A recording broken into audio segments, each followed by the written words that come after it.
Hello, my name is Haley Carlson, and this is my Module 13 case study for EDL 853. Starting out with the case summary and a little bit of background information, Nottingham High School serves 3,200 students and was built in the early 1950s. With such a large high school, trailers have been placed to provide space for classrooms. Although there have been renovations to the school, about 1/4 of the building remains as it was built and is not up to code in terms of state and federal standards. This case revolves around Miguel Hernandez and his family. The Hernandez family moved to town to take advantage of the high school's academic program as well as the football program. Miguel was the starting quarterback for the varsity football team as a sophomore, the first ever in the history of the school. Miguel was a positive and encouraging member of the team. One game during a playoff game, the team was behind in the last quarter of the game. Miguel threw a pass for a touchdown, but was tackled in the process. As a result of this tackle, Miguel was transported to the hospital where it was determined that he had a spinal injury that would leave him paralyzed from the waist down. Miguel spent time in the hospital working with doctors and his family in a rehabilitation program. He also kept up with his studies, and then eventually doctors verified that he was ready to return to school. Before Miguel returned, his parents set up a meeting with the school counselor. Her name is Miss Guzman.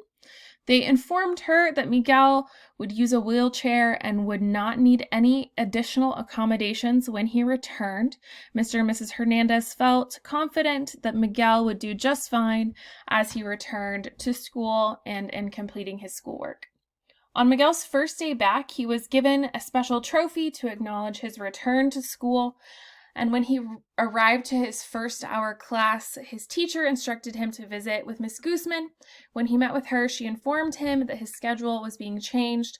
He would no longer be enrolled in his third hour biology period because the classroom did not have wheelchair access, and he was going to be put in a different science course that would achieve that science credit.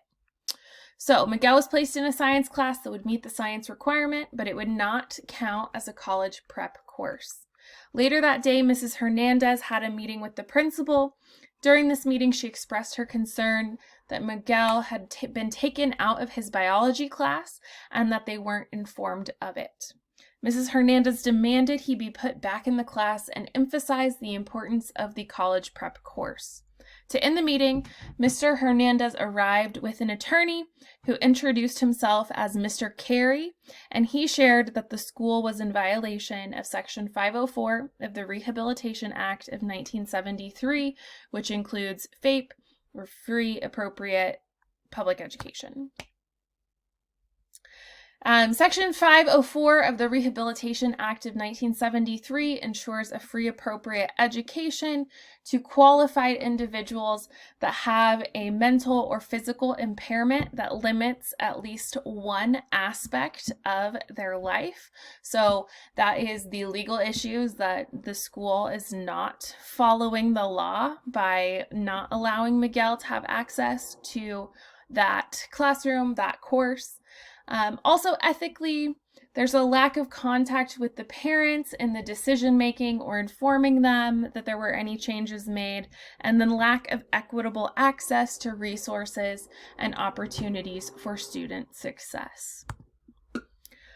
Overall, looking at the case as a whole, a school counselor denies Section 504 of the Rehabilitation Act of 1973 to a student with a new mobility limiting disability, which directly impacted his ability to participate in a class that would prepare him for college.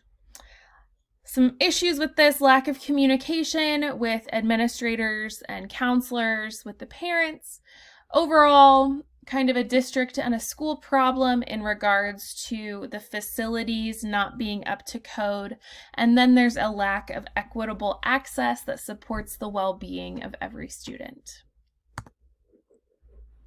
So looking at the facts, the people involved with this case, there's Miguel, Mr. and Mrs. Hernandez, Ms. Guzman, the principal, the district superintendent, and then Mr. Carey, who is the attorney.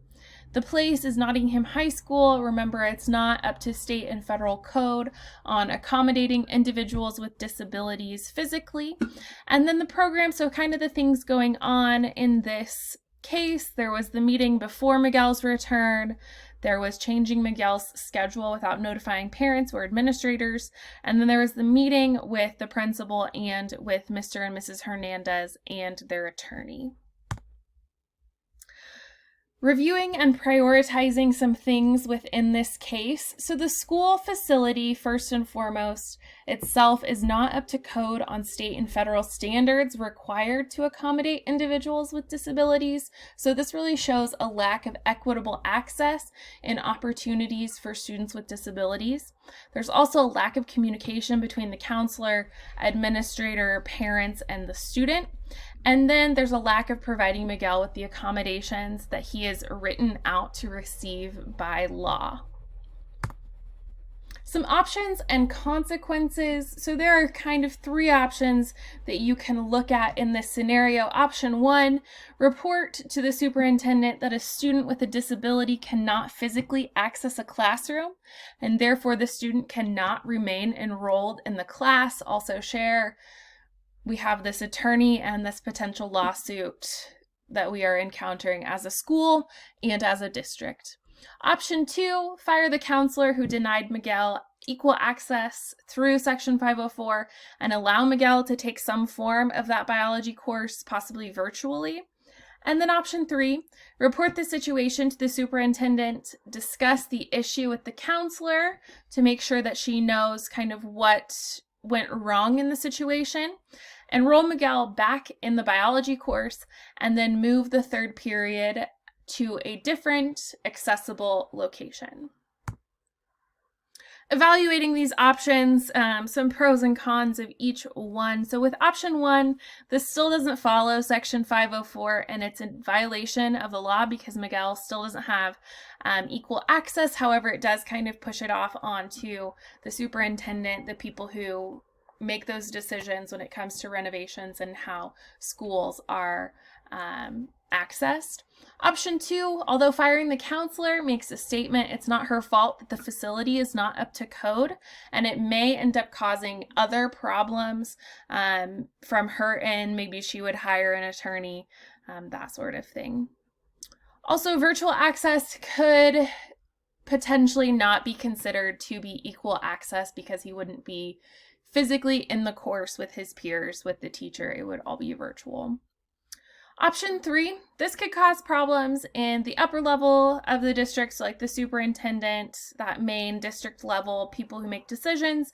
It could cause problems with the biology teacher that has to move for one period. I know science classes can be really hard to move. You could also simply solve this by making the classroom accessible, which is pretty easily done with option three. Choosing the best option. Option three is going to be the best option out of the three that were offered. So reporting the situation to the superintendent, discussing the issue with the counselor, enrolling Miguel back into the course, and moving the third period to a different accessible location, or making that classroom accessible to all students.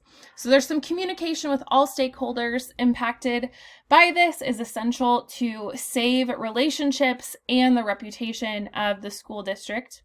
An even better solution, like I mentioned before, is renovating the last fourth of the school so that every student has access to every room and it is equal opportunity.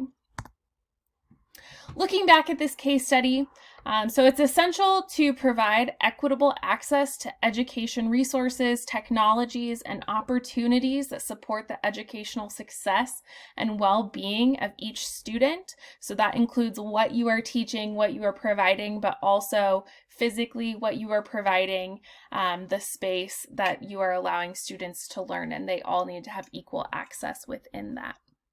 Although it is not Ms. Guzman's fault that the building is not up to code, it's important to always be in communication with administrators, parents, and the students involved, making sure that communication piece is there so that situations don't blow up quickly and there's not suddenly an attorney sitting in your office.